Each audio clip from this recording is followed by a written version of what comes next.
মনে হচ্ছে পদ্মশ্রী অ্যাওয়ার্ড পেয়েছে একবারে। নাটক দেখ, কথা কম।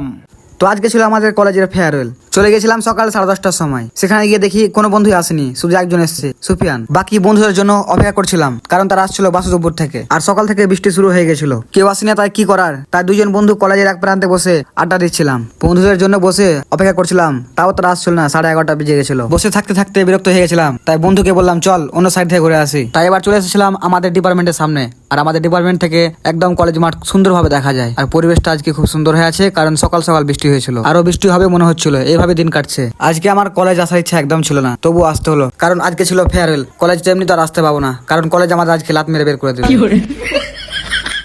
কথা কম। আমার সব বন্ধু একের পর এক আসতে লেগেছিল। তারপর শুরু হয়ে গেল আজকে আমাদের বিদায় অনুষ্ঠান। আমাদের স্যার ম্যামদের ভাষণ শুরু হয়ে গেল। আমি তো শুধু চুপচাপ শুনছিলাম আর ভাবছিলাম সবার সাথে আর আগের মতো দেখা হবে না। সামনে একটা ফাঁকা বেঞ্চ দেখে বন্ধু চুপ করে যে বসে গেল, বলছে চুপচাপ থাক, ম্যাডামের কথা মধ্যে শুনতে হবে। তারপরে কে কে ডাকতে লাগলো। আমাদের হাতে ধরিয়ে দিল পদ্মশ্রী, মানে ওই ছোট্ট ট্রফিটা, যেটা ধরে আমরা হিরো ফিল করছিলাম। ও ট্রফি পেয়ে মনে হচ্ছে বিশ্বজয় করলেছে একবারে। কথা কম। তারপরে হঠাৎ করে একটা বন্ধু হাতে মাইক নিয়ে হিন্দিতে শায়রি বলতে শুরু করলো। ভাবলাম প্রেমে পড়েছে বুঝি, কিন্তু সত্যি বলতে ভালোই বলেছিল। ঠিক আছে, দেখা হবে পরের ভিডিওতে। আর এরকম ব্লগ দেখতে হলে আমার পেজটা ফলো করো। কথা কম।